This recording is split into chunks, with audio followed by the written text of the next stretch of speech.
மதீனாவுல மஸ்ஜிதுல் நபவிக்கு வடக்கு பக்கமாக இருக்கக்கூடிய பிரமாண்டமான மலை தொடருக்கு தான் உஹது மலை என்பதாக சொல்லப்படுகிறது. 7.5 கிலோமீட்டர் அளவு பறந்து விரிந்திருக்கக்கூடிய நீளமான இஸ்லாமிய வரலாற்றிலே தனி இடத்தை பிடித்த மலைத்தான் இந்த உஹது மலை. இந்த உஹது மலை அளவுக்கு யாருக்காவது நன்மையை செய்ய முடியுமா என்று ஹதரத் ஸல்லல்லாஹு அலைஹி வஸல்லம் அவர்கள் சஹாபாக்களுக்கு மத்தியிலே ஒரு கேள்வியை கேட்டார்கள். பிறகு சில அமல்களை கற்றுக் கொடுத்தார்கள். அந்த அமல்களை நாங்கள் இருந்த இடத்திலிருந்தே செய்ய முடியும். அந்த அமல்களை செய்வதின் காரணமாக உஹது மலையை விட பிரமாண்டமான நன்மைகளை அல்லாஹ் நமக்கு தருகிறான். அது என்ன அமல்? தெளிவாக பார்ப்போம். அல்ஹம்துலில்லாஹி ரப்பில் ஆலமீன் வஸ்ஸலாத்து வஸ்ஸலாமு அலா ரசூலில்லாஹி அம்மா பஅத். கண்ணியத்திற்குரிய இறைவனின் நல்லடியார்களே, அல்லாஹ்வின் சாந்தியும் சமாதானமும் என்றென்றும் நம் அனைவர் மீதும் உண்டாவதாக. ஹஜ்ரத் ரசூலுல்லாஹி ஸல்லல்லாஹு அலைஹி வஸல்லம் அவர்கள் நமக்கு பல அமல்களை கற்றுக் கொடுத்திருக்கிறார்கள். அந்த அமல்களை நாங்கள் இருந்த இடத்திலிருந்தே செய்ய முடியும். அந்த அமல்களின் செய்வதின் காரணமாக மகத்தான பிரமாண்டமான கூலிகளை அல்லாஹ் நமக்கு தருகிறான். அந்த அடிப்படையில் தான் தபரானி பஸ்ஸாரிலே வரக்கூடிய சஹீஹான ரிவாயத் இம்ரான் இப்னு ஹுசைன் ரலியல்லாஹு அன்ஹு அறிவிக்கிறாங்க. ஒரு தடவை ஹஜ்ரத் ரசூலுல்லாஹி ஸல்லல்லாஹு அலைஹி வஸல்லம் அவர்கள் சஹாபாக்களை பார்த்து, அமா யஸ்ததீஉ அஹதுக்கும் அய்யஅமல குல்ல யௌமின் மிஸ்ல உஹுதின் அமலன், உங்களில் யாருக்காவது ஒவ்வொரு நாளும் உஹது மலை அளவு அமல்களை செய்ய முடியுமா, சக்தி இருக்கிறதா என்று கேட்டார்கள். உஹது மலை என்பது மதீனாவில் இருக்கக்கூடிய மிக பிரமாண்டமான மலை தொடருக்கு சொல்லப்படுகிறது. இஸ்லாமிய வரலாற்றிலே தனி இடத்தை பிடித்த மலைத்தான் இந்த உஹது மலை. இந்த உஹது மலை மதீனாவுல மஸ்ஜிதுல் நபவியுடைய வடக்கு பக்கமாக 5 கிலோமீட்டர் தூரத்திலே அமைந்திருக்கிறது.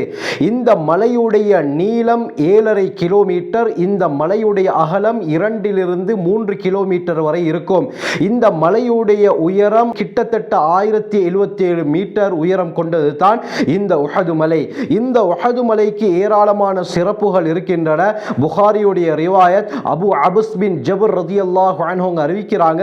ஒரு தடவை ஹஜ்ரத் ரசூலுல்லாஹி ஸல்லல்லாஹு அலைஹி வஸல்லம் சொன்னார்கள், ஜபல் உஹத், இந்த உஹத் மலை இருக்கிறதே, யுஹிப்புனா, எங்களை அது நேசிக்கிறது, வ நுஹிப்புஹு, நாங்களும் அதை நேசிக்கிறோம்.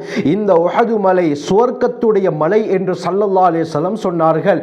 இந்த உஹது மலைக்கு கீழ்தான் பிரபல்யமான ஹிஜ்ரி 3வது வருடம் நடந்த உஹது யுத்தம் நடைபெற்றது. முஸ்லிம்களுக்கும் குறைஷியர்களுக்கும் நடந்த மிக முக்கியமான யுத்தம் இந்த உஹது யுத்தம். இன்ஷா அல்லாஹ் இன்னொரு பதிவில் இந்த உஹது மலை சம்பந்தமான முழு விடயங்களை தெளிவாக கூறுகிறேன். இந்த உஹது மலையை மேற்கோள் காட்டி ஹஜ்ரத் ஸல்லல்லாஹு அலைஹி வஸல்லம் அவர்கள் சஹாபாக்களிடத்திலே கேட்டார்கள், இந்த அளவுக்கு பிரபல்யமான சிறப்பு வாய்ந்த இஸ்லாமிய வரலாற்றிலே தனி இடத்தை பிடித்த உஹது மலை அளவுக்கு யாருக்காவது நன்மையை செய்ய முடியுமா என்று கேட்டார்கள்.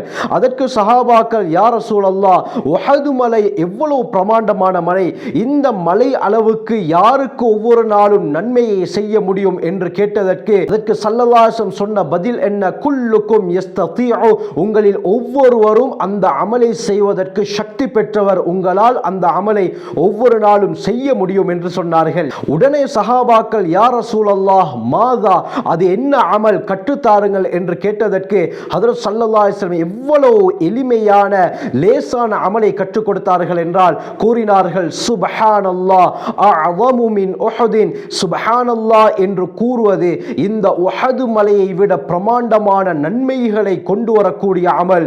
அல்ஹம்துலில்லாஹ் அஅஸமு மின் உஹுதின், அல்ஹம்துலில்லாஹ் என்று கூறுவது இந்த உஹது மலையை விட பிரமாண்டமானது. லா இலாஹ இல்லல்லாஹ் என்று கூறுவது இந்த உஹது மலையை விட மிகவும் பிரமாண்டமானது.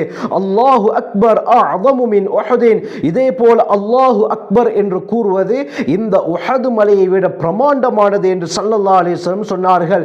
சுப்ஹானல்லாஹ், அல்ஹம்துலில்லாஹ், லா இலாஹ இல்லல்லாஹ், அல்லாஹு அக்பர் என்று கூறினால் உஹது மலையை விட பிரமாண்டமான நன்மைகளை ஒவ்வொரு வார்த்தைக்கும் அல்லாஹ் கொடுக்கிறான்.